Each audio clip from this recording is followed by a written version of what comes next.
¿Qué va a causar el fin del mundo?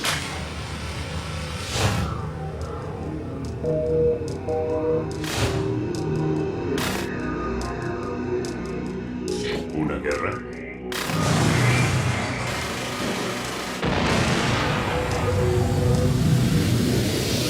¿Un desastre natural?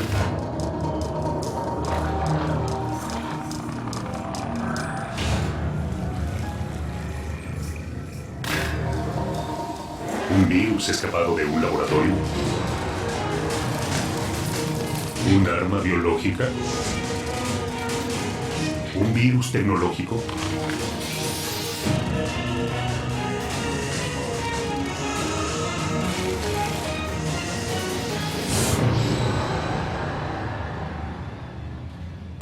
Pandemia.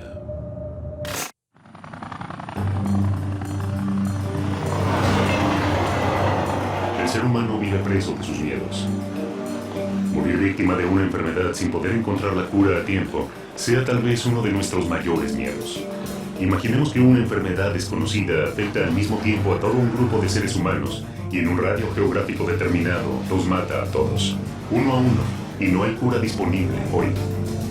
Eso es una pandemia, una verdadera pesadilla. Ahora, imaginemos que esta pandemia acabó con la especie humana, ayer. El día después de lo que fuimos, solo quedan objetos. Los humanos se han extinguido de la faz de la Tierra. La fantasía de escritores y cineastas se ha hecho realidad. El último hombre acaba de morir. Las señales fueron infinitas. Viruela, peste negra, tuberculosis, gripe española, VIH, gripe A, ébola. Se cobraron millones de vidas a lo largo de la historia. Pandemias incontrolables que fueron sucediendo cada vez más seguido. Pero, ¿cuál desató el final?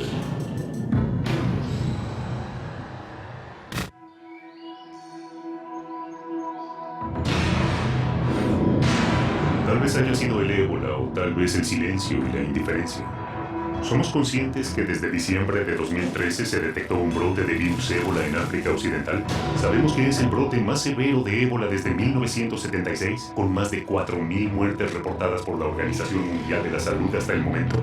El virus del ébola surgió al principio de la década del 70 en Sudán y en Congo. El ébola mata rápido. Comienza con una fiebre, dolores musculares y jaquecas, hasta que destruye el hígado y riñones del infectado, haciéndolo sangrar interna y externamente.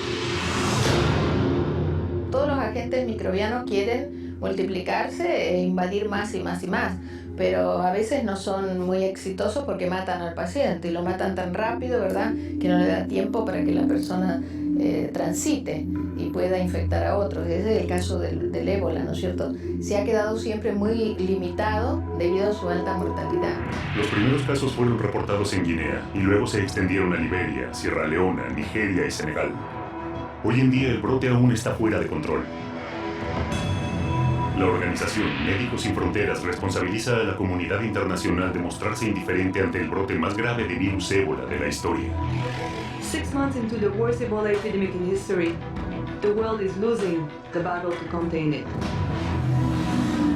En Liberia, los centros de pacientes con ébola están colapsados. El sistema de asistencia telefónica saturado. Los hospitales y las clínicas han cerrado sus puertas y el personal está asustado. Ya hubo demasiados trabajadores sanitarios muertos. ¿Actuará las Naciones Unidas y el resto de la comunidad internacional?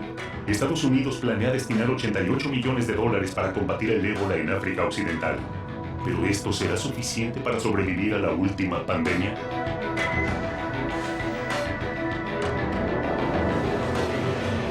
La gripe A azotó México en el año 2009, atacando inicialmente en Veracruz y luego extendiéndose a nivel nacional. 14 meses y más de 18,000 muertos después, finalmente pudo ser controlada. Lo que vimos en esa ocasión es que es una forma de influenza que se presenta como casi todas, con fiebre de manera preponderante, tos y síntomas respiratorios generales. Esos son los síntomas más importantes que se presentaron y que se siguen presentando en la H1N1, que ahora ya es estacional.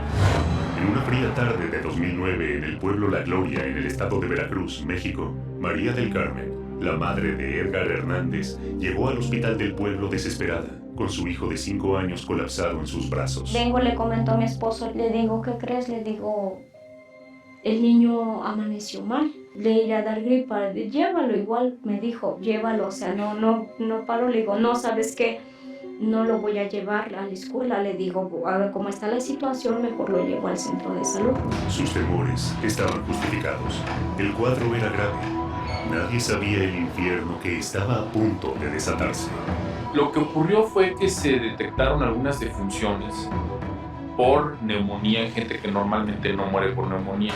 La neumonía mata a los extremos de la vida, o a los niños o a los ancianos. Y se detectaron en el país algunas defunciones atípicas en jóvenes. La Gloria es un pequeño pueblo de 3,000 habitantes en el estado de Veracruz. Allí viven los Hernández. Edgar nació el 14 de julio del 2005. Fue sano, nació muy bien. No tuve problema con él en nada. ¿Qué clase de virus había contraído Edgar? ¿Dónde se lo contagió? Una amenaza invisible que puede estar en cada cosa que tocamos o comemos.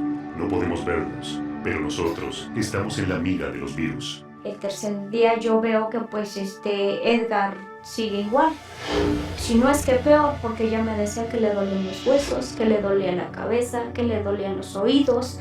Empezó con escurrimiento nasal más fuerte y con tos, o sea que en vez de quitarle las molestias se le complicaron más.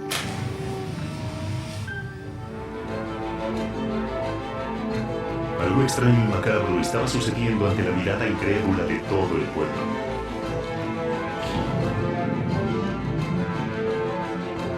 Cada vez más personas se estaban enfermando. Poco hacía prever la gravedad de lo que se estaba desatando en la Gloria y las consecuencias que podía traer a nivel nacional.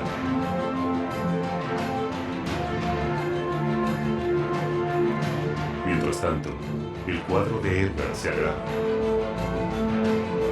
Es entonces cuando los Hernández reciben una visita inesperada.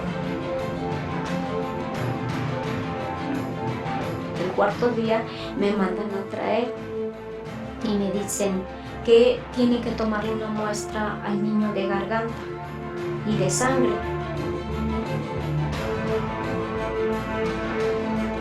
Le toman la muestra de garganta y le toman la muestra de sangre, lo cual le vuelvo a comentar, doctora, pues yo sigo viendo mal al niño, pues usted déle el tratamiento, entonces pues se lo sigue quitando. Mientras tanto, en los hospitales, las cosas empiezan a complicarse.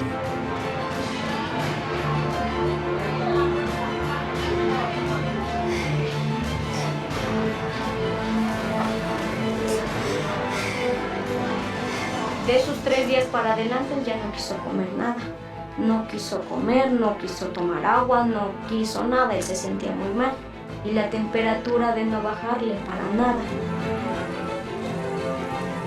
Se supo que era una nueva cepa del virus, específicamente la H1N1, hoy conocida como PDM09, pandémica 09, pero en ese momento no se sabía. Incluso se confundió, se le dijo que era la gripa del cerdo y la gripa porcina. Después de eso, estaba protocolizado el plan de preparación y respuesta para una pandemia de influenza, que había que tomar medidas de distanciamiento social. Eso es lo primero que había que tomar. Y por eso se toma la determinación el día 24 de abril, es decir, un día después de recibir los resultados del cierre de las escuelas.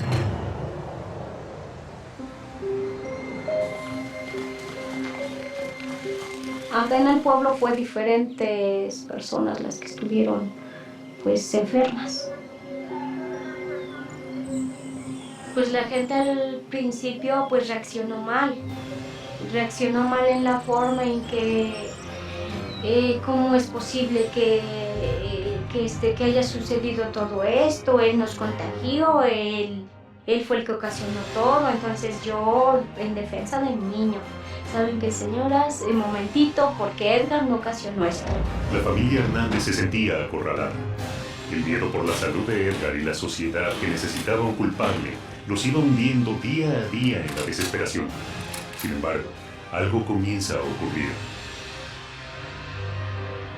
Algunos habitantes de La Gloria atribuyen sus problemas respiratorios a la contaminación de residuos porcinos en criaderos ubicados a 8,5 kilómetros al norte del pueblo.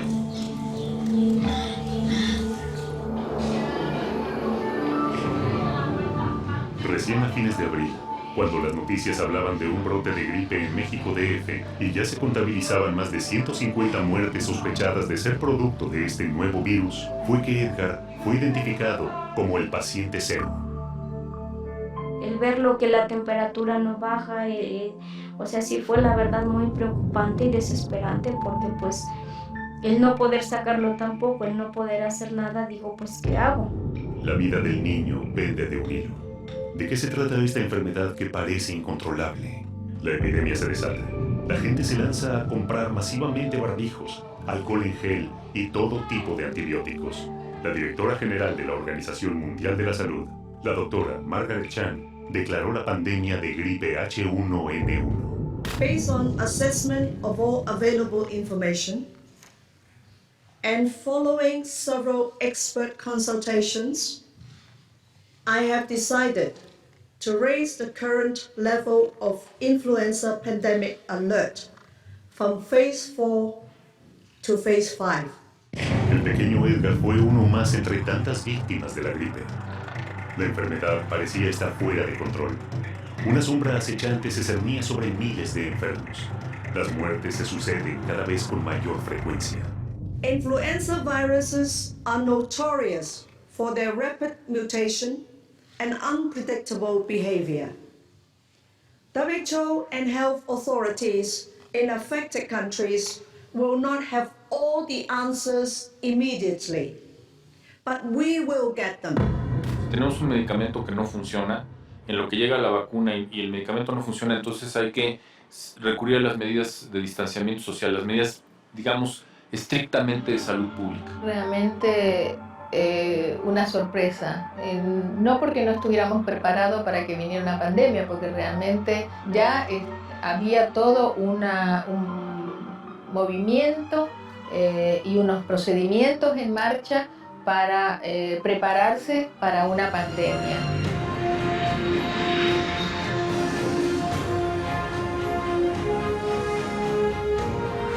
¿De qué se trata? ¿Cómo se manifiesta? Y entonces, ¿qué lo produce? ¿Quién es el responsable? ¿Qué pasa? ¿Es un agente que ya conocíamos? ¿Tenemos herramientas para controlarlo? Es decir, tenemos tratamientos, tenemos antibióticos, tenemos vacunas, hay que desarrollarlas. ¿Funcionan? ¿No funcionan? Pero las muertes no se detienen.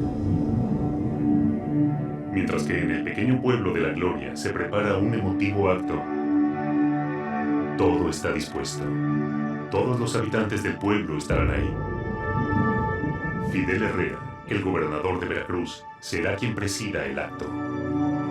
Aquí se inició la solución a un problema de salud pública y así vamos a seguirlo haciendo. El sapo en la mano simboliza la salud. Pues yo me curé gracias a Dios y gracias a mi mamá, que me curó también. A ver, Edgar, ¿te gustó tu estatua? Sí. ¿Estás contento? Sí. Yo fui el primero que me curé de esa influencia. Ese fue el triunfo de Edgar y de los médicos, pero no todos consiguen sobrevivir.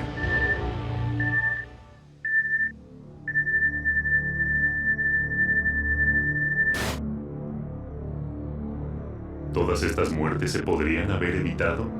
¿Realmente se dio a conocer la magnitud de esta pandemia? ¿Puede regresar? ¿Estamos preparados para eso? Algunos han tomado nota de lo ocurrido, los menos. Los virus se modifican, mutan, son infinitamente más rápidos que la burocracia y están en todas partes. La gripe A tuvo un antecedente. Y en el año 2007 se trató de aislar el virus exhumando el cadáver de Mark Sayce, fallecido en 1919 a causa de la gripe A, también conocida como gripe española.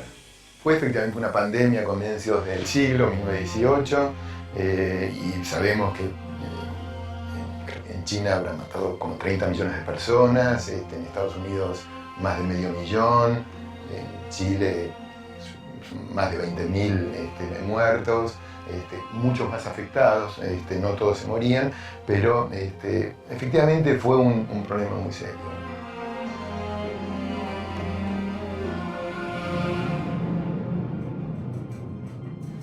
Mark Sykes fue un teniente coronel del ejército británico que combatió en la Primera Guerra Mundial. Fue muy importante su aporte como diplomático, de tal manera que una vez finalizada la guerra fue enviado a París a la Conferencia de la Paz.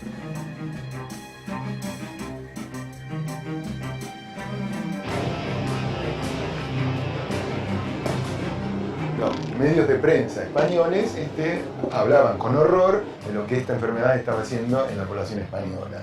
Los medios de prensa franceses, por las condiciones políticas y coyunturales del momento, lo ocultaban o los obligaban a ocultar. En el caso de la gripe española, la peculiaridad de la pandemia es que impacta en un periodo corto y después desaparece de escena.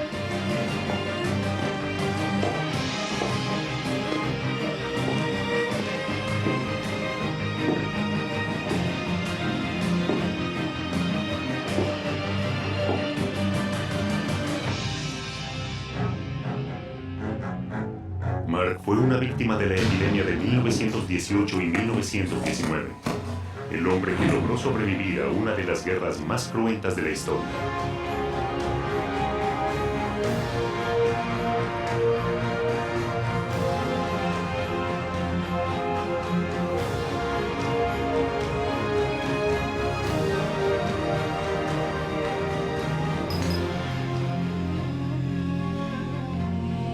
Mark encontró la muerte hablando sobre la paz.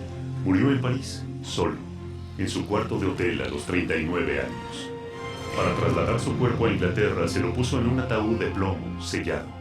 La llamada gripe española fue la primera pandemia del siglo XX, y la última fue la del VIH. El VIH, o virus de inmunodeficiencia humano, es el causante del síndrome de inmunodeficiencia adquirida, conocido como SIDA, y que implica el deterioro y falla progresiva del sistema inmunológico humano, que deja al paciente indefenso contra el desarrollo de enfermedades causadas por infecciones que en personas con sistemas inmunes normales no se presentarían.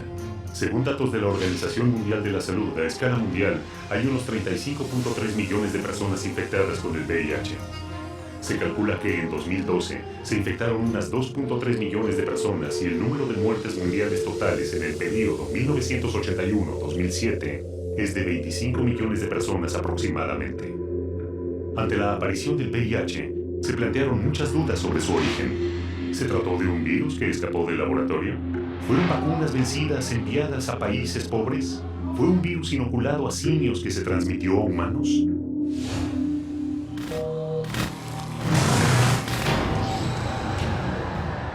Pensamos que las vacunas, los antibióticos, los medicamentos nos mantendrán a salvo. El uso excesivo e innecesario de antibióticos genera bacterias resistentes. Una bacteria imbatible, la superbacteria. No podemos combatirla. Es un problema que les demos antibióticos a los animales que comemos. Un peligro que pensamos que está lejos nuestro. Y sin embargo, nos acecha a cada momento, en cada rincón de los lugares que transitamos, a través de la gente que nos rodea. La tuberculosis es una enfermedad que ha acompañado al hombre en toda su historia. ¿Puede una enfermedad milenaria como la tuberculosis mutar hasta resistir todos los antibióticos conocidos?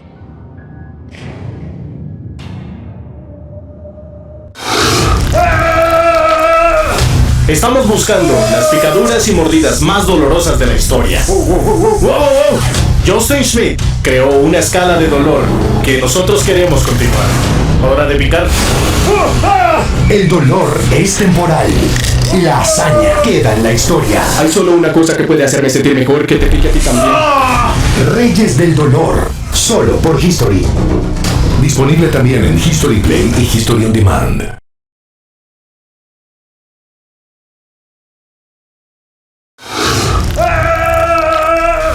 Estamos buscando las picaduras y mordidas más dolorosas de la historia. ¡Wow! Justin Schmidt creó una escala de dolor que nosotros queremos continuar. Hora de picar. El dolor es temporal. La hazaña queda en la historia. Hay solo una cosa que puede hacerme sentir mejor, que te pique a ti también. Reyes del dolor, solo por History. Disponible también en History Play y History On Demand. Las pandemias azotan a la humanidad desde hace siglos. 100 años atrás, la gripe española mató a más de 50 millones de personas en Europa y Estados Unidos. Y en el año 2009 brota la gripe A, causando el mayor pánico en México, dejando más de 8.000 muertos. La mutación de bacterias es una realidad y los antibióticos ya no pueden protegernos.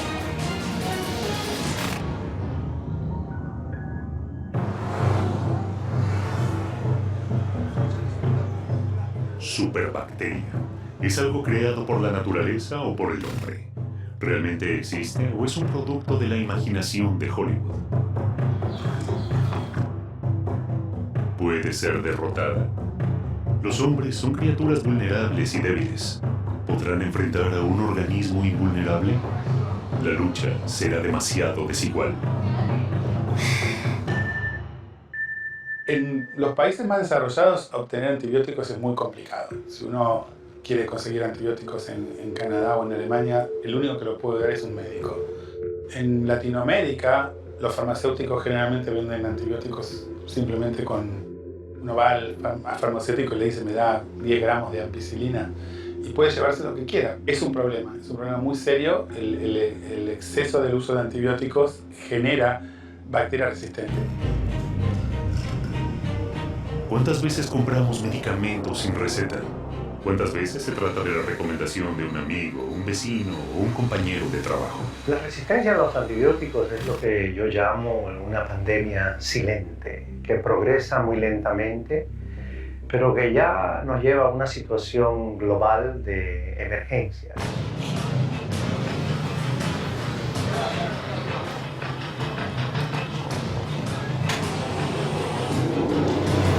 Las bacterias están desarrollando su resistencia para sobrevivir.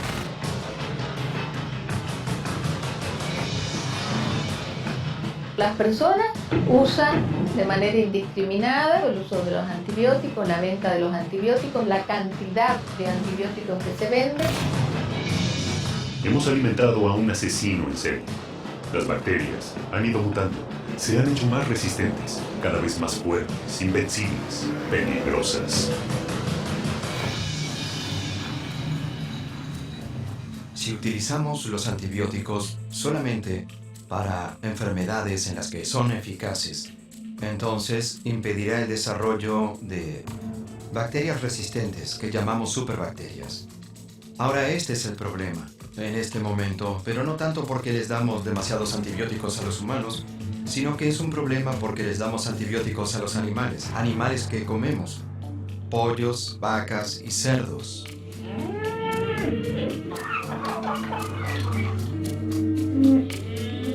Hacia fines del siglo XIX, en pocos lugares se duda que la tuberculosis tiene algo que ver con el hacinamiento, tiene que ver con las largas jornadas de trabajo, tiene que ver con malas condiciones de vida.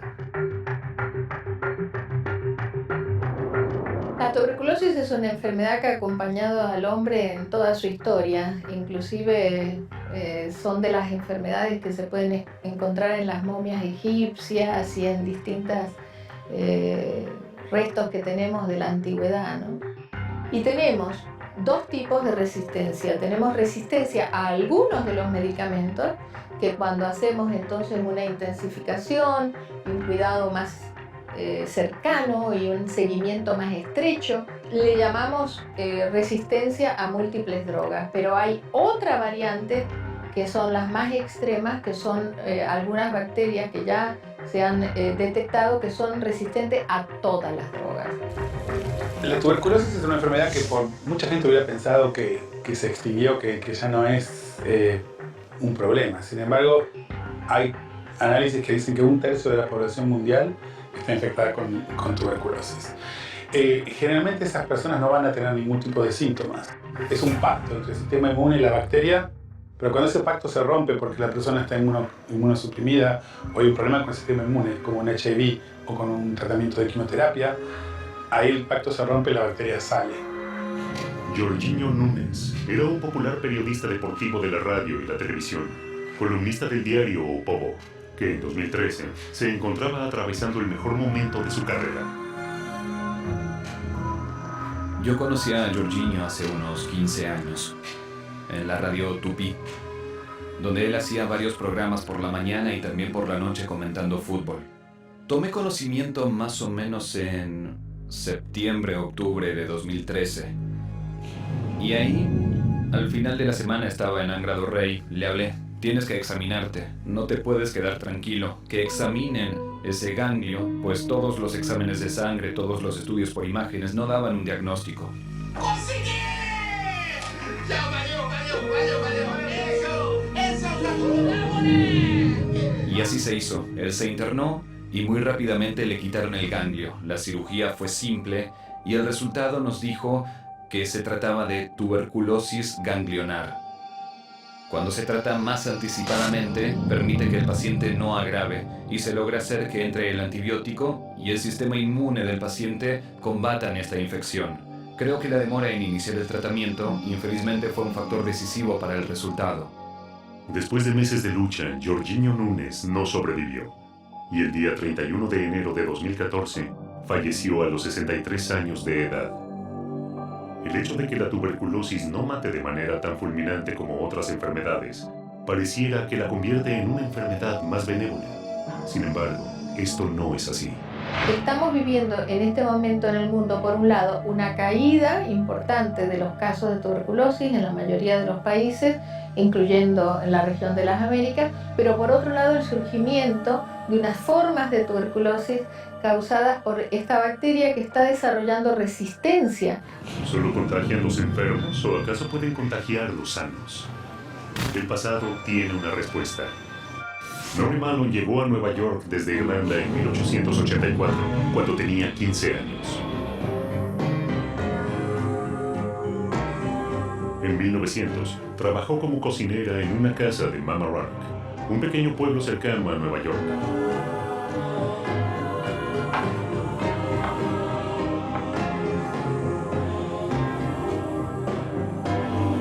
En menos de 2 semanas, la familia contrajo la fiebre tifoidea. Se trataba de una enferma con tifus asintomática, o sea que ella facilitaba la transmisión de la propagación de la enfermedad sin saberlo. La lavandera murió.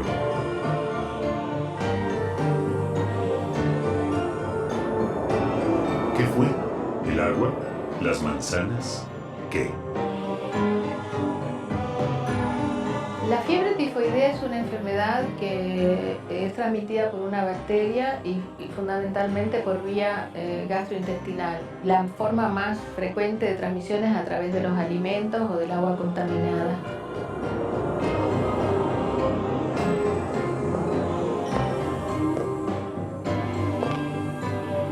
Al año siguiente, Mary se mudó a Manhattan y la familia cayó enferma con tifus. Luego trabajó para un abogado y 7 de los 8 miembros de la familia se enfermaron, hasta que en 1906 se instaló en Oyster Bay, Long Island, en una casa de veraneo alquilada por un rico banquero, Charles Henry Warren, y su familia.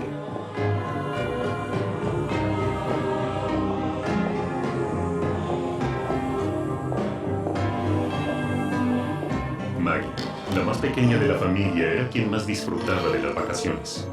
Esa casa era el sitio ideal para pasar el verano.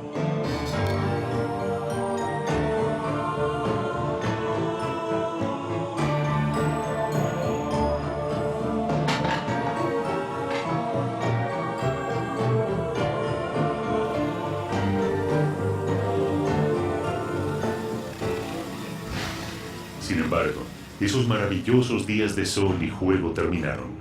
Primero el jardinero y 2 criadas cayeron enfermas. Luego la enfermedad fue metiéndose dentro de la familia.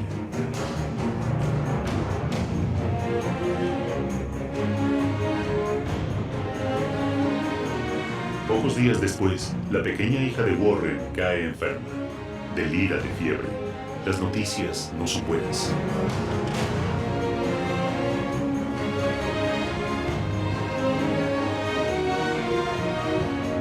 Pero esta vez Mary no espera, y sin dar aviso se marcha de la casa.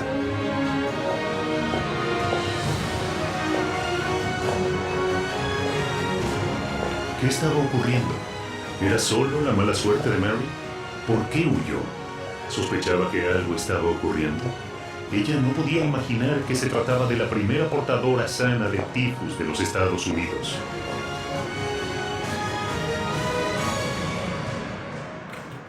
Warren le alquilaba la casa a John Thompson. Thompson consultó con los médicos expertos que analizaron el agua potable, los residuos, el sistema de alcantarillado y llamó también a un ingeniero sanitario llamado George Soper, que empezó a investigar.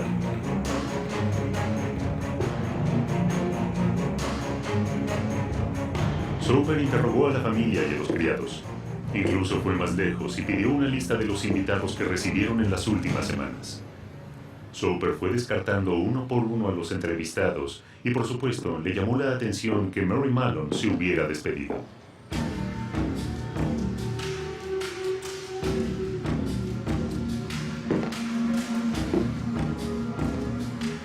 Soper fue a la agencia de empleo donde contrataron a Mary y descubrió que en todas las casas que había servido, las personas se habían enfermado de tifus. Mary había dejado un rastro siniestro de enfermedad y muerte. Soper siguió atentamente la noticia de la enfermedad hasta que en marzo de 1907 llegaron a su conocimiento los informes sobre una familia de Park Avenue en Nueva York que había contraído la enfermedad. Allí fue Soper.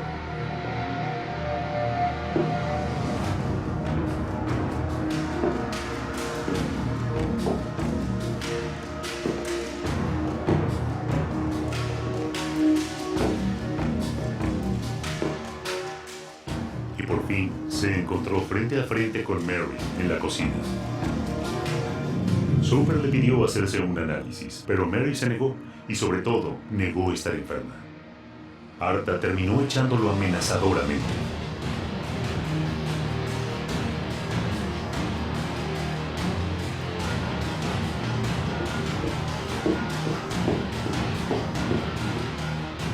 Mary fue aislada y murió 23 años después.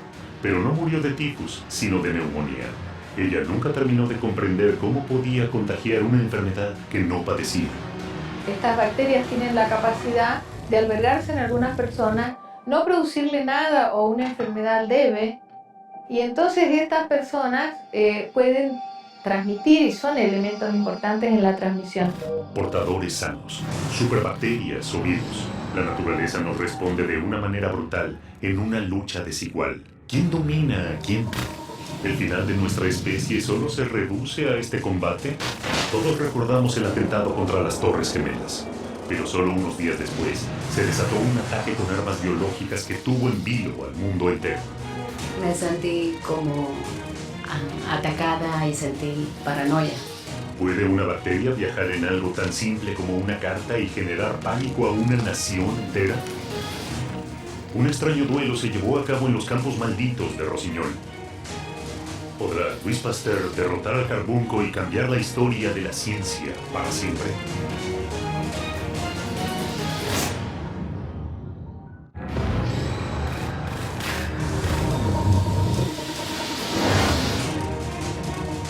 Una enfermedad milenaria como la tuberculosis o una nueva cepa de la influenza.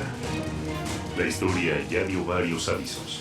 No sabemos cuál puede ser la próxima pandemia, pero la amenaza está latente.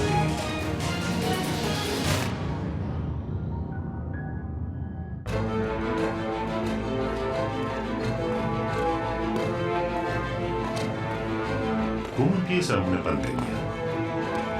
Nunca sabemos cómo emerge una nueva enfermedad ni cómo se propaga hasta contagiar, enfermar y matar hasta después de que lo hace. La multiplicidad de factores nos desconcierta y nunca llegamos a tener ese control. Los seres humanos usan ese aprendizaje para prevenir futuros brotes. Pero, ¿es posible plantar una nueva enfermedad? Mesurar su dosis y calcular la cantidad de muertes que pueden cosechar. ¿Puede el terrorismo controlar lo incontrolable? ¿Qué se necesita para esto? Tal vez no sea necesaria una superbacteria para acabar con la enfermedad, ni siquiera un gran ejército. A lo mejor se necesita un solo hombre para lograrlo. Según el FBI, El doctor Bruce Edward Sibbins, investigador estrella del Instituto de Investigaciones Médicas de Enfermedades Infecciosas del Ejército en Fort Detrick, puso en marcha su abominable plan. Daisy Chamberlain llevaba una vida normal. Tenía solo 23 años cuando esto ocurrió. Estaba viviendo en la ciudad de Nueva York y mi último trabajo fue en el Nightly News, así que cuando todo esto ocurrió en septiembre de 2001 fue cuando llegué a la NBC. Casey fue a trabajar como todos los días. Llegó en horario, preparó su café y se dispuso a organizar el correo. Un día más de rutina. Cuando llegó a su escritorio, una carta llamó su atención. Era un sobre blanco más pequeño de lo habitual y parecía estar redactado por un niño. Yo era secretaria en la recepción. Asistíamos a los productores, hacíamos cualquier cosa que cualquiera necesitara y una de nuestras tareas del día era abrir el correo de nuestro corresponsal Tom Brokaw. Así que era cualquier otro día, o eso pensé. A pesar de lo inusual que le pareció el hecho de que un conductor de noticiero recibiese una carta de un niño, Casey igual decidió abrir el sobre. Así que cuando lo abrí, hallé este pequeño pedazo de papel blanco, creo que eran 2 pedazos de papel, y mi cerebro a veces no lo recuerda, pero en su interior estaba esta sustancia. La sustancia parecía una mezcla entre azúcar morena y arena. Y la carta tenía un mensaje intimidador. Casey pensó que era algo muy raro. Nunca había recibido este tipo de correo para Tom Brokaw. Se lo mostró a sus colegas y luego lo tiró al contenedor de basura. Porque no sabía qué era y no quería que nadie contrajera nada. Nadie le dio demasiada importancia. Las amenazas y los insultos en un canal de noticias suelen ser moneda frecuente, y mucho más por esos convulsionados días. La contaminación había sido cutánea, y los síntomas se presentaron 10 días después. Si las esporas hubieran sido inhaladas, los síntomas se habrían presentado al día siguiente. El fin de semana empecé a sentir que estaba resfriándome, y en mis glándulas empecé a sentir dolor. Ella comenzó a tener inflamación en los ganglios linfáticos al lado del cuello, sintió congestión, se sentía muy enferma, que es bastante típico en las primeras etapas de inhalación de anthrax. Cuando me enteré de que tenía anthrax, obviamente fue increíble y sentí miedo, como atacada, sentí paranoia y sentí terror. Una de las razones por las que el anthrax ha sido particularmente utilizado con fines militares y en el terrorismo como un arma es que cuando se encuentra en forma de esporas, que es la forma en que normalmente existe, es inanimado, es duro, desgranado en un sentido microscópico muy pequeño. Miles de esporas se pueden inhalar y nunca se sabrá siquiera que se estuvo en contacto con esas esporas, que permanecieron latentes durante no solo décadas, sino posiblemente siglos. Una vez dentro de su cuerpo, ya sea a través de su piel, pero especialmente si es inhalado por los pulmones, entonces esas esporas pueden convertirse en lo que se denominan organismos vegetativos y reproducir y causar la muerte a través de una toxina que liberan. En el transcurso del fin de semana, el estado de Casey empeoró rápidamente. Para el domingo en la noche, sus glándulas estaban extremadamente inflamadas. Casey sabía que algo estaba mal. Ellos pensaron que estaba teniendo alergia o algún tipo de reacción alérgica en mi cuerpo.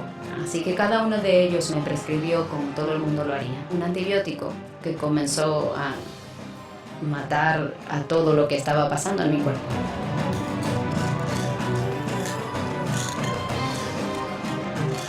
Más de 30,000 personas estaban consideradas en peligro, ya que podrían haber sido expuestos si se les dio antibióticos preventivos. Algunos de ellos continuaron tomando antibióticos durante 60 días después del momento en que supuestamente habían sido expuestos. Pero cuando tuvimos un programa ofensivo, había muchas técnicas que se utilizaron para determinar si un ataque biológico sería eficaz, mediante la liberación de gérmenes y sustancias químicas. En San Francisco, en el sistema de metro de Nueva York, unos cientos de pruebas a lo largo de los Estados Unidos, ninguna consideraba la posibilidad de enviar esporas a través del correo. A Casey le diagnosticaron que tenía anthrax cutáneo y tuvo que pasar 100 días en aislamiento. Por sugerencia de su familia, su casa fue registrada en busca de esporas del veneno. No encontraron una enorme cantidad de las peores esporas. Muy pequeña cantidad. Pero decidí que quería destruir mis cosas. Así que lo hicieron por mí. Tenía un departamento entero, todo destruido.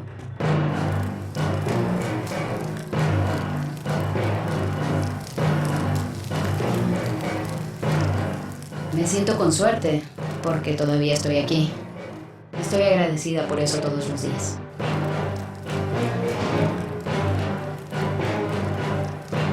¿Se puede matar a la humanidad con este método o simplemente mandando cartas contaminadas? ¿O existe otra forma más masiva de utilizar el anthrax?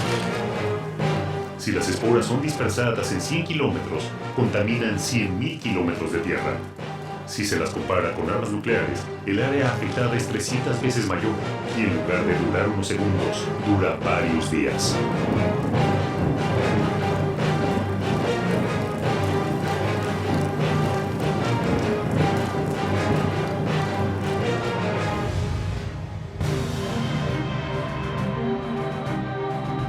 Los campos malditos de la pequeña aldea francesa de Pouilly-le-Fort fueron testigos de un curioso duelo entre el veterinario Hipólito Rossignol y el químico Louis Pasteur.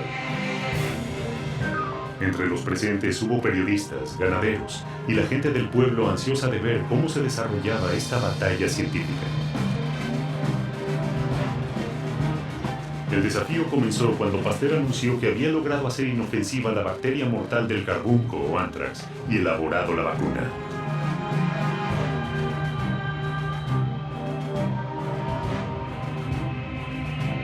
La Sociedad de Agricultura puso las cabezas del ganado para el desafío y Rossignol ofreció su firma en Pouilly-le-Fort, muy cerca de París.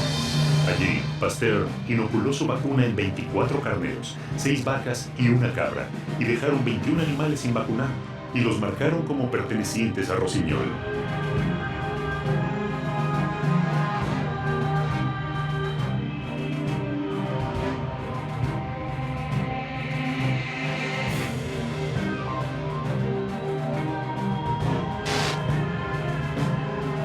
El triunfo fue de Pasteur.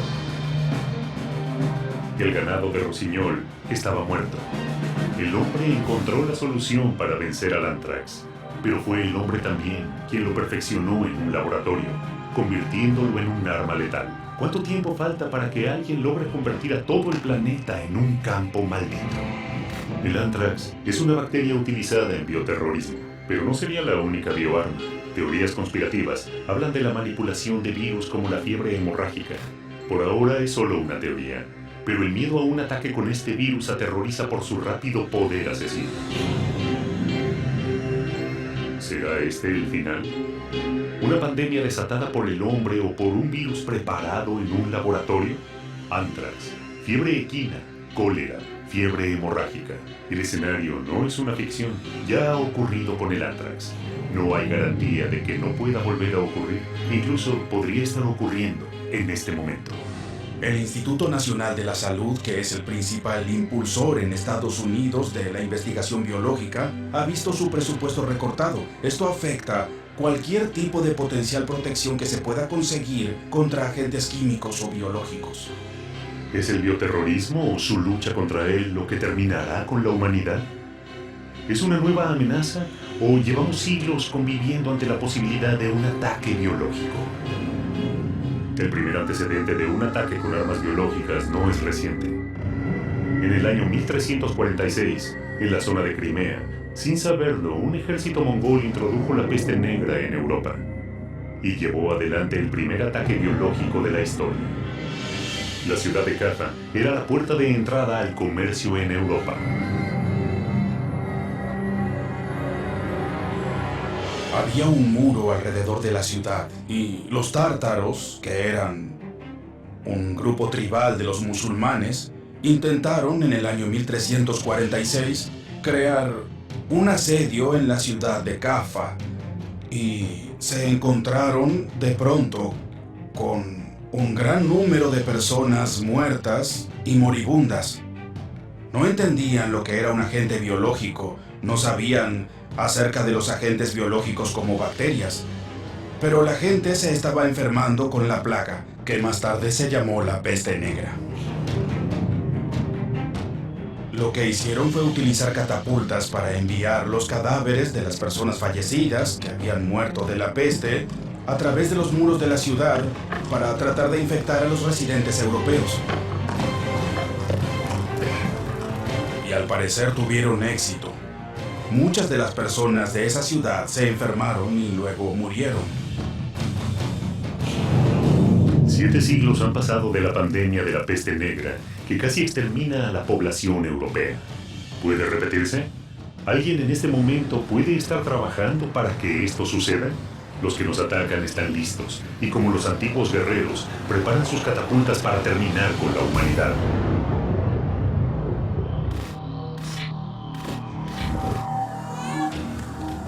Las distancias ayudaron históricamente al hombre para protegerse de las pandemias. Pero el mundo cambió y las comunicaciones evolucionaron. No solo nosotros viajamos más lejos en menos tiempo, los virus nos acompañan. ¿Qué pasaría si un viajero llevara la peste alrededor del mundo en 24 horas? ¿Podría un solo infectado con ébola diseminar el virus en varias escalas de un vuelo? Las comunicaciones nos unen y al mismo tiempo nos hacen vulnerables cada vez más.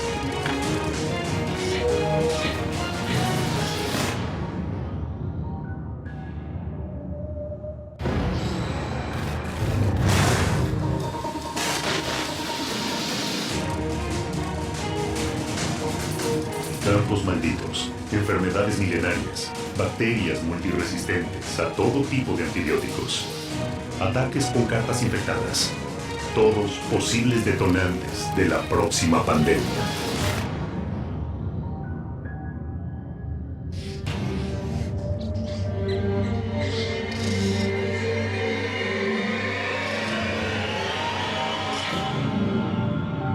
La peste negra parece lejana en el tiempo. Una pandemia que no podría repetirse. Sin embargo, hace muy poco tiempo, apenas el 24 de diciembre de 2013, se expandió una alerta en Madagascar. Más de 40 muertos y 80 infectados por peste bubónica en ese país, en la que podría ser una de las peores y más peligrosas cepas de la enfermedad. ¿Volverá a subirse al barco? ¿O esta vez preferirá un medio más veloz para propagarse? Hoy en día asistimos a la revolución de los transportes y las comunicaciones. Las distancias se han ido achicando. Hoy, un viaje entre Londres y Madrid dura no más de 2 horas y media. Hace 7 siglos, un viaje de Londres a España podía durar un mes.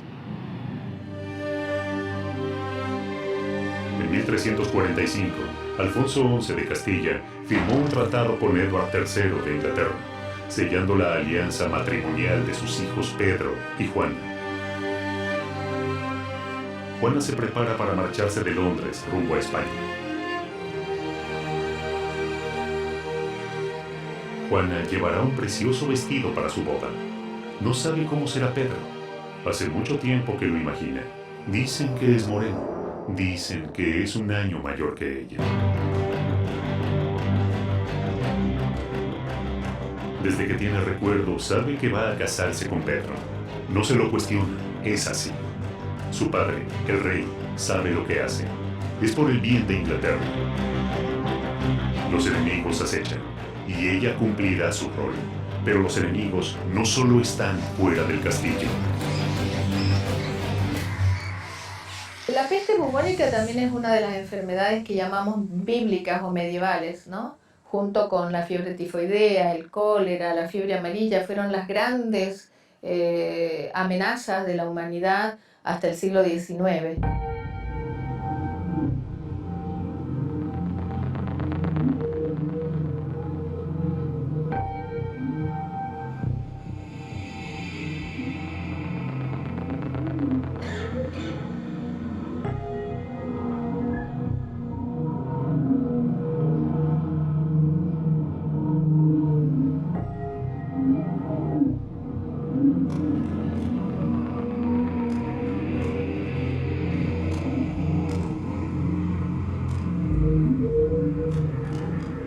La niña que había crecido preparándose para su boda terminaría siendo una novia eterna.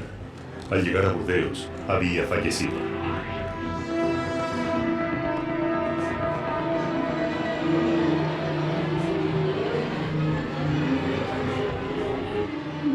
Juana de Inglaterra falleció a causa de la peste negra. Sus efectos personales fueron incinerados y su cuerpo dejado en una fosa común.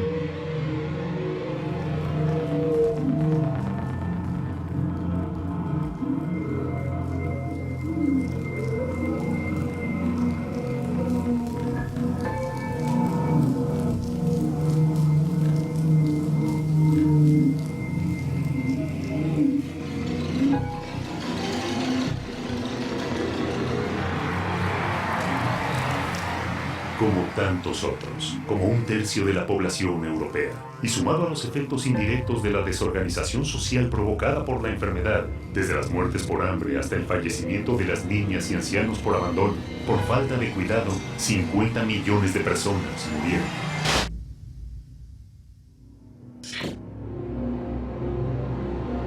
En el siglo XIV el mundo era muy grande. Las comunicaciones hacían que las distancias fueran, en muchos casos, insalvables. Esto hizo que la peste no haya podido propagarse aún más. Pero hoy, con la revolución de las comunicaciones, el mundo se ha hecho más pequeño. En el aeropuerto de Heathrow operan casi 100 líneas aéreas que van a 180 destinos en 90 países.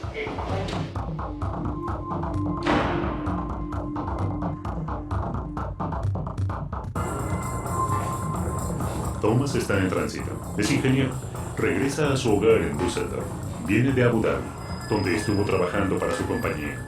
No se siente bien. Piensa que se ha resfriado por culpa del aire acondicionado. No se imagina que contrajo coronavirus o síndrome respiratorio de Oriente Medio.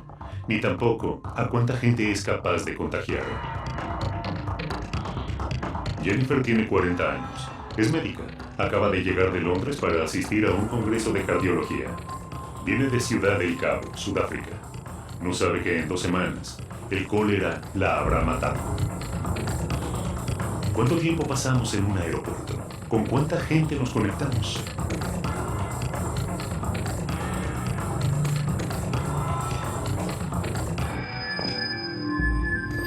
Kyung-Ki es representante de una firma coreana y está regresando a Seúl. Está feliz de reencontrarse con su familia. Llegará enfermo. Se va a recuperar pronto, no así su esposa, a la que contagiará de H7N9, más conocida como gripe aviar, y estará grave. Los Hinojosa están de paseo. Han recorrido distintas ciudades europeas. Regresan a México. Elena ha cuidado en todo el viaje a su hijo Gael de que no se resfríe. Sin embargo, un abrigo no podrá defenderlo del virus que lo llevará al hospital. Hay que recordar que vivimos en un mundo globalizado, en un mundo donde se toma un avión en Buenos Aires y 7 horas más tarde estamos en Nueva York. Y se ha demostrado la transmisión de bacterias y de virus en vuelos de largo tiempo. No hay respeto ya por fronteras. Con la habilidad del hombre de viajar en avión alrededor del mundo en solo 24 horas, creo que es muy posible que se dé una nueva pandemia de aquí a los próximos años. Así de pequeño se ha vuelto el mundo, así de peligroso lo hemos convertido, y a cada instante estamos más vulnerables. ¿Hay margen aún para evitar una pandemia? ¿Existe realmente alguien que pueda detener nuestra destrucción? En ese mundo pequeño hay seres más pequeños que pueden ser letales. Los mosquitos. Están cerca, muy cerca, en la calle, en nuestras casas. No asustan, no les tememos. Incluso los subestimamos. Pensamos que a lo sumo será una picadura. El dengue ya es una enfermedad instalada acá y si usáramos la definición de que es un agente nuevo, no podríamos clasificarlo como una pandemia. Es una enfermedad que tiene 4 virus y cada uno no da protección contra el otro, es decir, no hay lo que llamamos defensa cruzada en los 4 virus del dengue, de modo que cualquier persona puede tener 4 veces dengue del distinto origen. Y por otro lado, esa también es la razón por la cual es tan difícil desarrollar una vacuna contra el dengue. Hay teorías que avalan que los mosquitos transgénicos se pueden llegar a convertir en las nuevas bombas asesinas contra los hombres, solo con modificar su secuencia genética.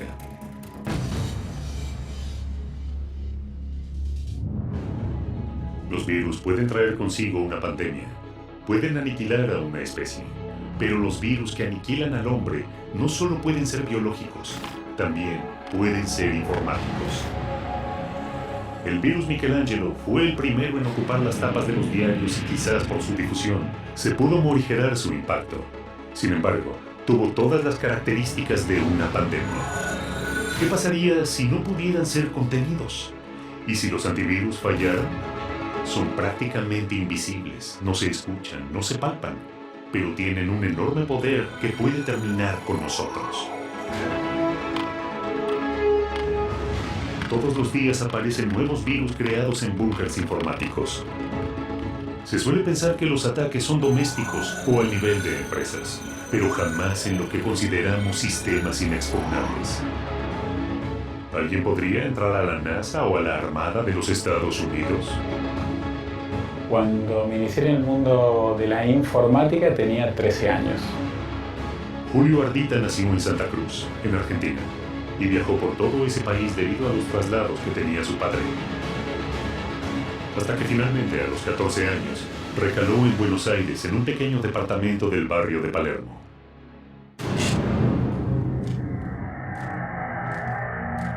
En ese momento, digamos, un tío mío me regaló una computadora y un módem, digamos, más que nada, que la velocidad de ese módem era muy baja, era el equivalente a 300 baudios. O sea, piensen que hoy en día una conexión, digamos, estándar de 1 mega equivalía a 1 millón de baudios. Entonces eso me llevó a interconectarme con otras computadoras, a aprender, a conocer.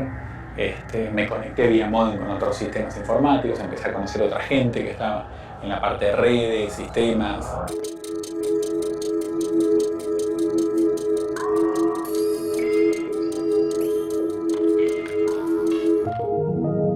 Como desafío, digamos, iba intentando entrar a distintos sistemas, aprendiendo técnicas nuevas. Bueno, fui entrando en estos sistemas hasta que iba probando y tratando de detectar o encontrar como nuevos objetivos o cosas más interesantes para entrar.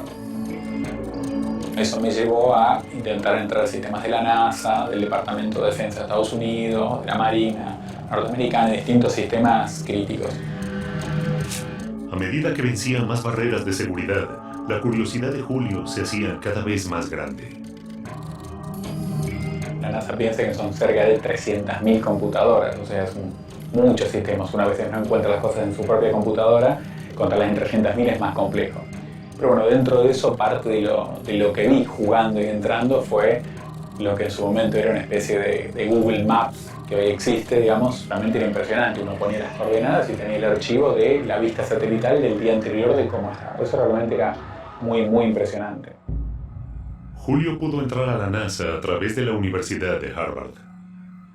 Jugando llegué hasta ahí y donde por el año, digamos, 95 detectan ellos en Estados Unidos particularmente una persona que yo ingresé a los sistemas informáticos donde estaban los expedientes y casos de los juicios internos de la Marina de Estados Unidos.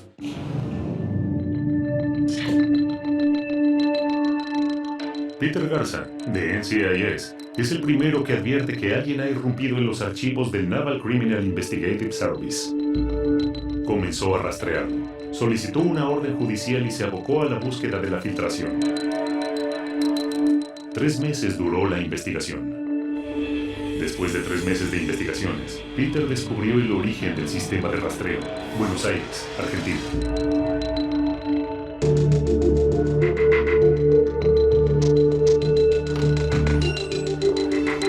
El 28 de diciembre de 1995, Julio llegó a su casa por la noche, luego de estar con su novia. Al ingresar a su edificio, se encontró con un panorama muy inusual. Decenas de colillas de cigarrillo estaban tiradas en el pasillo, frente a su puerta. Me encuentro con mi papá, mi madre sentada en el sillón, así que yo lo miro con cara de ¿qué pasó? Y ellos me preguntan, bueno, ¿y qué pasó? Digo, no sé qué pasó. Mira, vinieron a un allanamiento, vinieron cerca de 25 personas. ¿Y qué hiciste? Digo, nada. Las autoridades se llevaron la computadora de Julio, la de su hermana y sus padres. También se llevaron una impresora y todo tipo de dispositivo electrónico que pudiera contener información. Yo tuve 2 procesos judiciales, uno en Argentina, otro en Estados Unidos, en Boston, que es donde estaba Harvard, que es donde fue la sede. Y bueno, en la Argentina el proceso judicial demoró casi 4 años. Digamos, como no era un delito lo que había hecho, pero sí yo había utilizado la conexión de internet de Telecom sin pagarla. Entonces lo que el juez en Argentina definió básicamente es una multa por el tiempo de uso de internet que había utilizado gratis sin pagar. El segundo proceso judicial era en Estados Unidos. Julio tenía pedido de captura de Interpol. Viajé para Estados Unidos a Boston. Allá tuve ese proceso judicial. Una vez en Boston, Ardita se reunió con el juez y los fiscales. En esa reunión llegaron a un acuerdo y ultimaron los detalles de cómo sería la resolución del caso. Tal cual lo que se definió sucedió. Julio terminó trabajando para el FBI durante su acuerdo de silencio por 10 años y hoy es una autoridad en la materia. Hoy hay sistemas informáticos que ayudan a generar ciertas moléculas en base a distintos componentes que se generan y se manejan y se definen a nivel tecnológico informático. Es decir, hay un programa que define, bueno, quiero desarrollar una sustancia, una molécula, se definen los componentes se toman y el sistema, digamos, genera esa molécula X. ¿Será una mecha que se está encendiendo sin saber a dónde conduce? ¿Son los virus los que pondrán un punto final a la historia del hombre sobre la Tierra? Pero, ¿son todos los virus biológicos? ¿O hay otro tipo de virus? ¿Otras formas de ataque? La tecnología ya forma parte del cuerpo humano. Pero, ¿puede la vida de un joven con una desgarradora historia cambiar para siempre gracias a los avances tecnológicos? Puede haber venido de cualquier lugar. Se transmite por la saliva.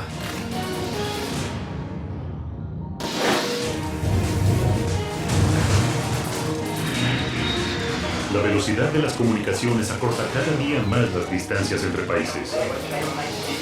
Las enfermedades ya no conocen de fronteras. En 2009, algunos países prohibieron los vuelos que provenían de regiones con brotes de influenza. Pero ¿son las enfermedades quienes pueden generar un nuevo contagio masivo?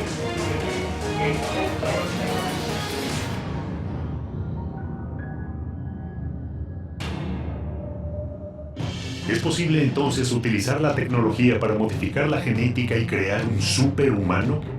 ¿Se puede generar un virus tecnológico que desate una pandemia y acabe con la especie humana tal y como la conocemos ahora? ¿Nos puede reemplazar un nuevo ser humano mejorado y diseñado desde un laboratorio? La tecnología mejoró la vida de Pedro Pimenta y le devolvió casi todo lo que había perdido. Nací en Brasil. A los 18 años tuve una meningitis meningococcemia que me hizo perder los 4 miembros. Y hace 4 años que estoy en Estados Unidos.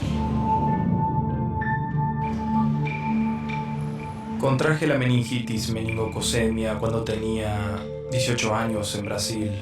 Vivía en San Pablo y la verdad no tengo cómo saber cómo fue que adquirí la bacteria. Pudo haber venido de cualquier lugar. Ella se transmite por la saliva, de modo que pudo haber sido la tos de alguien. Cuando era muy joven, tuve compañeros que tuvieron meningitis en Brasil. Había oído hablar, pero nunca pensé que podía llegar a amputaciones, como en mi caso. El mayor brote epidémico de meningitis ocurrió a finales de los 90, donde afectó a 250.000 personas y el 10% murió.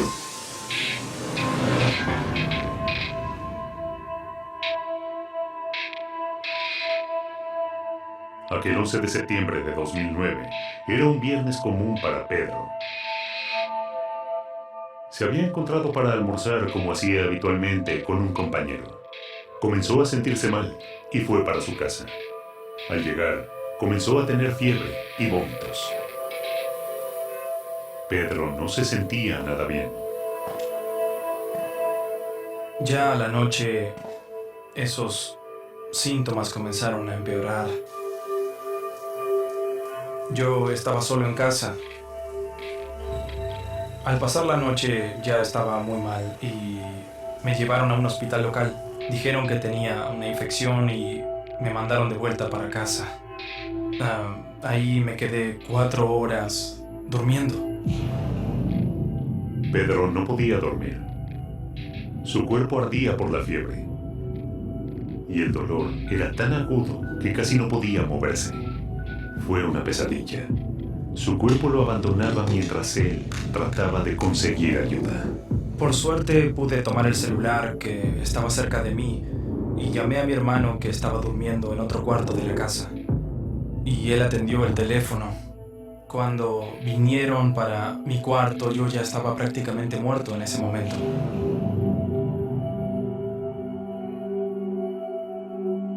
Cuando llegué al hospital ya inconsciente, estaba con muy pocas chances de sobrevivir, menos de 1% de chances de sobrevivir. Fue muy rápido, realmente muy rápido. Me desperté del coma después de una semana de estar en el hospital. Yo no tenía ni idea de dónde estaba porque cuando llegué ya estaba inconsciente.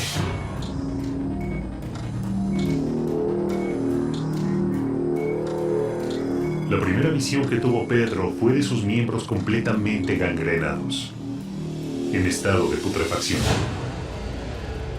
Podía ver parte de mis huesos, mis músculos, una escena terrible. Cuando desperté del segundo coma, la primera visión que tuve al volver, yo estaba bajo los efectos de varios remedios y todo era muy confuso. Estaba somnoliento y la primera visión que tuve fue de mi cuerpo debajo de la sábana. Pude ver el contorno de mi cuerpo. Y fue un shock porque yo tenía 1,80 m de altura y de repente miré el contorno de mi cuerpo y era pequeño. Fue algo que me produjo mucho miedo al futuro, sumado a aquella realidad. Mirando mi cuerpo fue terrible, terrible.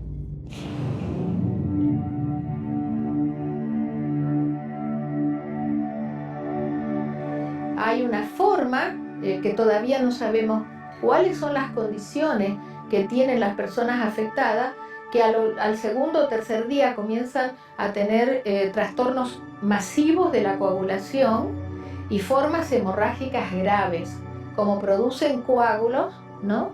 Entonces cierran esos vasitos pequeñitos que tenemos en los pies y en las manos, y por las extremidades comienzan a producirse gangrena, es decir, la muerte de la carne por la falta de irrigación y de oxígeno.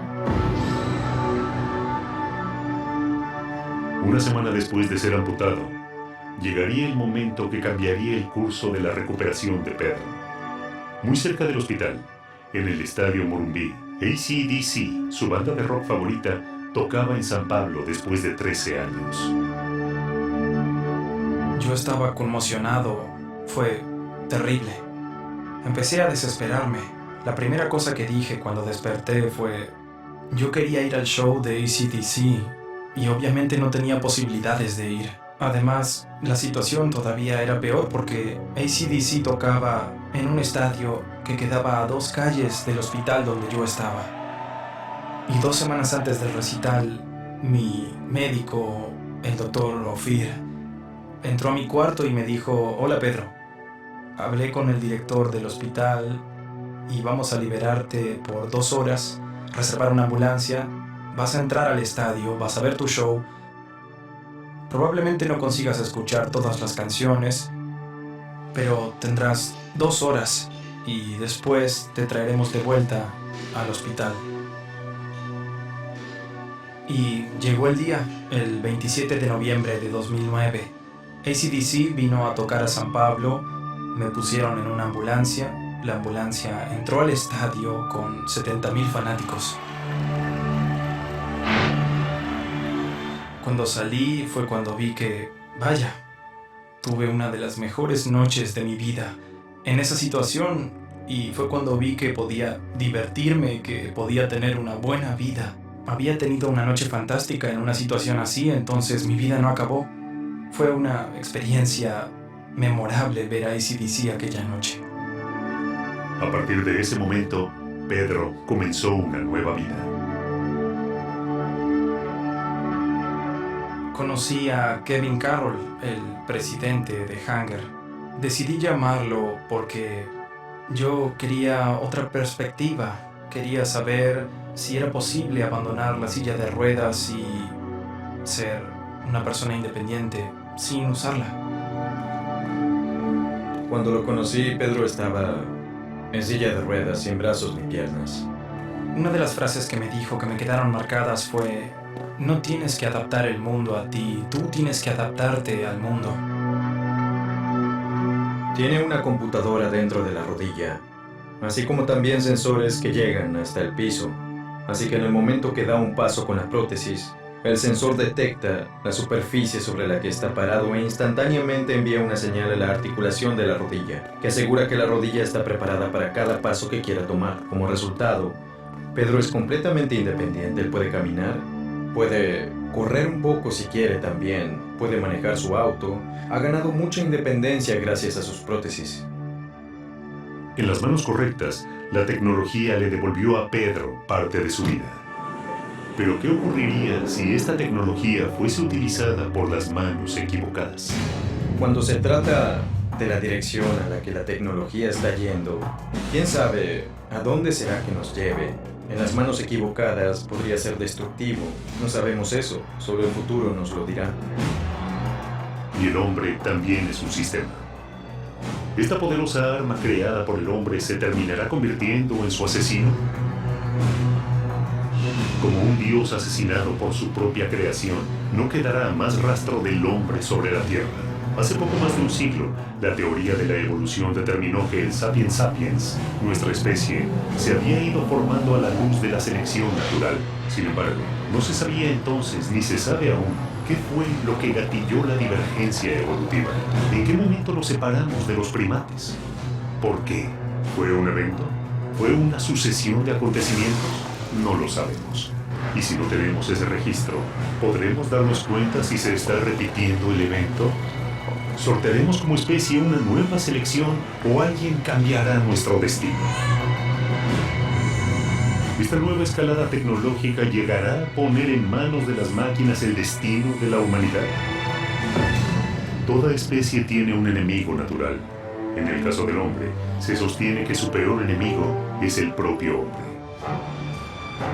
Ya conocemos los ataques, pero ¿hay hombres preparados para enfrentarlos? No creo que sea irracional estar preocupados por una pandemia en el futuro. Son muchos los que están esperando el final. Se preparan. Chris Petrovich sobrevivió a varias pandemias, pero sabe que aún falta la batalla final.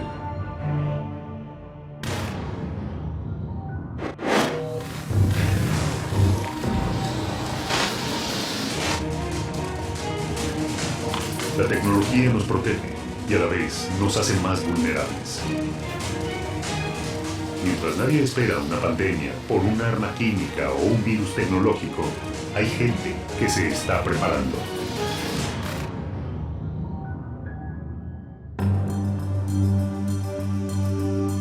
Las armas químicas son aquellas que utilizan sus propiedades tóxicas para matar, herir o incapacitar al enemigo, tales como el cianuro, el gas mostaza o el sarín. Cuando hablamos de armas químicas, estamos hablando de un agente que disemina venenos en toda el área. Vimos un efecto terrible del agente nervioso sarín que está siendo utilizado en Siria con toda claridad por el gobierno sirio. Un arma química en las manos equivocadas tiene el poder de causar un daño devastador, como el ocurrido en Siria en el mes de agosto de 2013. Por los informes de las investigaciones de Naciones Unidas y otros, hay más de 1000 personas, incluidos varios cientos de niños, que murieron por el gas sarín lanzado por el gobierno. Una vez más, el hombre combate a su propia especie. Uno de estos agentes podría ser el exterminador.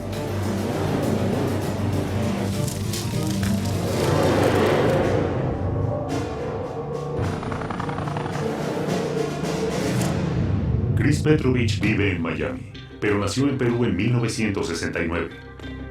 Chris es un prepper, un especialista en supervivencia. Por trabajo viajó a África, donde un brote de ébola se estaba produciendo.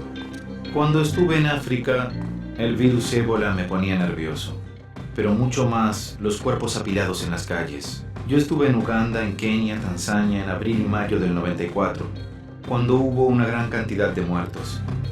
No sé, vi miles de cuerpos que intentaban sepultar en Uganda. Los preppers son personas que se alistan de manera activa para afrontar por su cuenta cualquier tipo de emergencia. Una catástrofe natural, el colapso económico, una explosión atómica o una pandemia. Les gusta usar esa palabra porque es más suave y correcta políticamente. Pero yo vengo de la vieja escuela donde más que nada son sobrevivientes, que siempre fueron mal vistos, porque el resto de la gente ve a los sobrevivientes como si fueran personas antigobierno, cosa que yo no soy.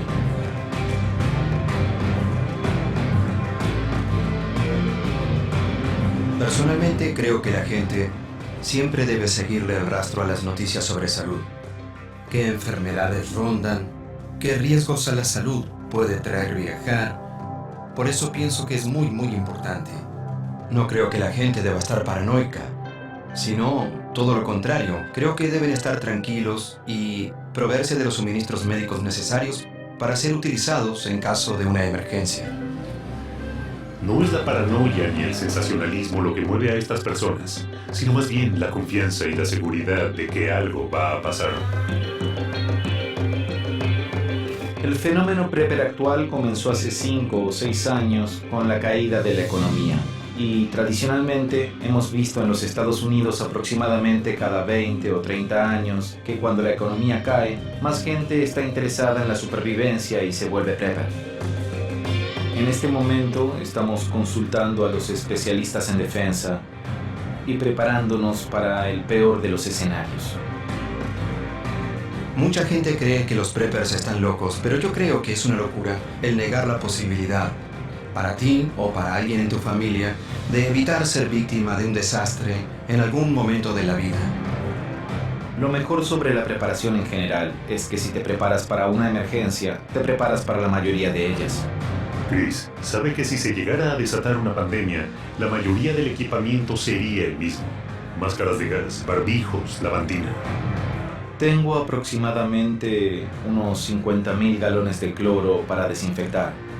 También tengo trajes químicos para protegerme de la basura o cuerpos o cualquier cosa que entre en contacto con mi piel. Así no me infecto con nada. Chris es parte de una red de preppers en Florida que están organizados para todo tipo de catástrofes.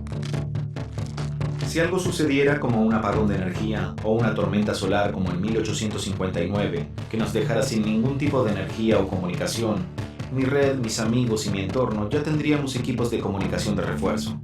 En otras palabras, si un día la electricidad se fuera, tendríamos lugares específicos dentro de las 24, 36 o 48 horas para poder encontrarnos, dejar mensajes y comunicarnos. Pero también tendríamos equipos eléctricos que están protegidos en jaulas. Entonces no importa lo que pase, todavía tendríamos formas para comunicarnos.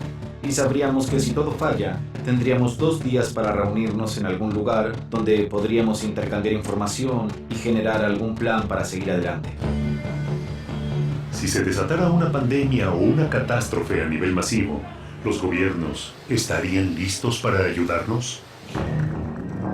El 9/11 fue en gran escala el peor ataque en suelo americano.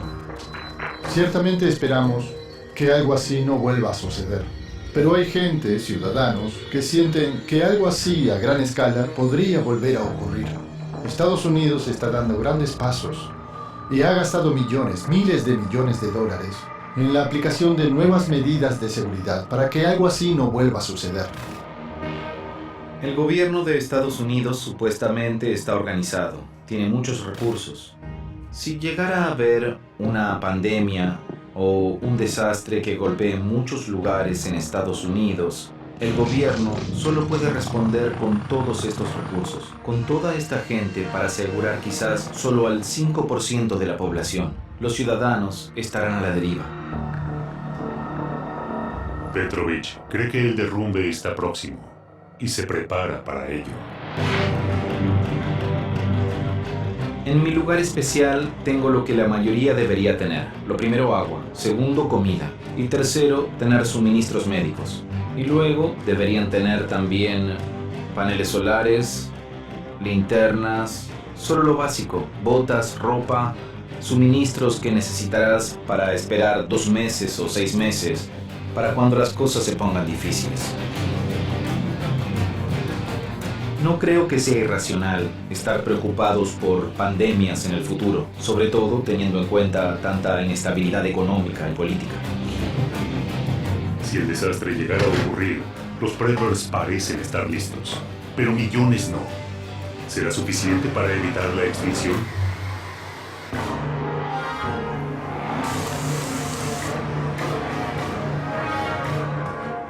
Enfermedades, virus informáticos, ataques biológicos, pandemias. Están entre nosotros, latentes, listos para atacar. El final está cerca. ¿Nos salvaremos? ¿Podremos evitar una nueva pandemia? Va a haber una pandemia sin duda. ¿Cuándo? No sabemos de qué, no sabemos, pero va a ocurrir.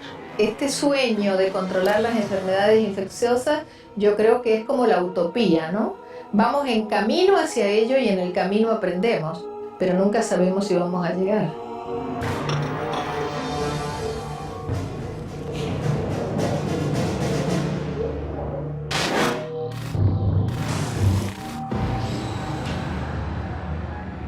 El término chikungunya deriva de una palabra en idioma makonde, un grupo étnico del sudeste de Tanzania.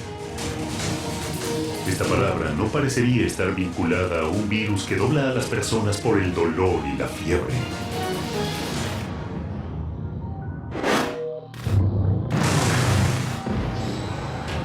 Las pandemias han trazado un ADN de muerte a lo largo de la historia, azotando a la humanidad, arrancándole su bien más preciado, la vida. Mientras tanto, y como en una película de ciencia ficción, los Estados Unidos de América anuncian el primer muerto por ébola en tierra americana.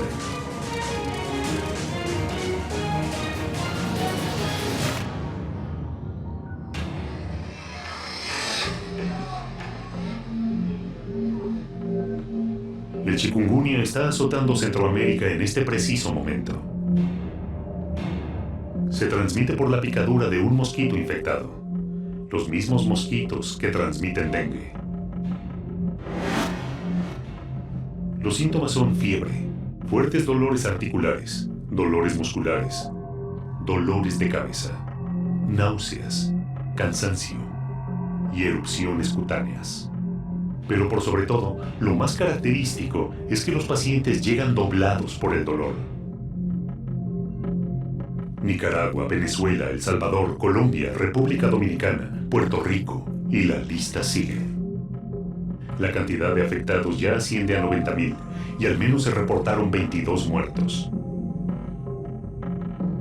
Aún no existe cura contra el chikungunya. Y si bien su tasa de mortalidad no es alta, los síntomas que causa son tan intensos que lo hacen un riesgo enorme para las franjas de la población más expuestas. Pero, ¿podría esto cambiar? ¿Podría el chikungunya mutar genéticamente y empezar a contagiar entre humanos? ¿Podría transformarse este virus en una pandemia que encorve a toda Latinoamérica? La respuesta aún no existe. Hoy, los gobiernos de los países afectados están enfrentando este nuevo enemigo, tratando de ganarle la batalla por vidas humanas. Se necesita prevención, educación y recursos. La lucha es constante y a diario.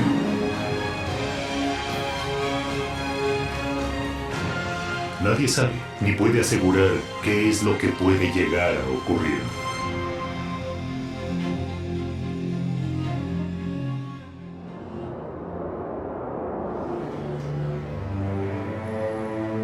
El gran interrogante es si una pandemia puede terminar con la humanidad. Se han imaginado escenarios y recorrido algunos de los peligros que han afrontado los hombres. Desde la peste negra hasta el bioterrorismo. Desde la gripe española hasta las armas químicas. Víctimas, investigadores, médicos, periodistas y testigos han intentado dar su propia respuesta. ¿Se hará oídos sordos a todo lo dicho? ¿Se cerrarán los ojos para no ver?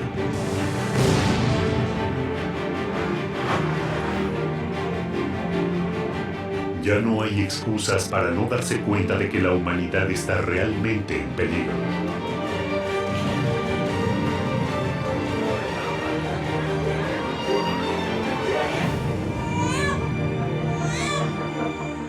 ¿Desde dónde llegará el golpe fatal?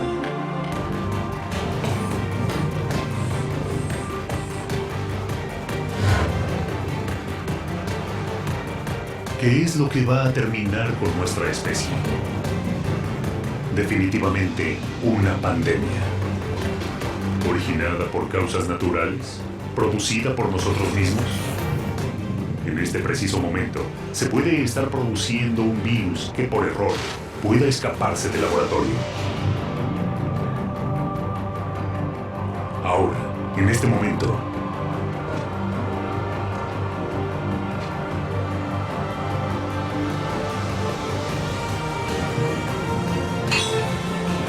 ¿es una batalla perdida?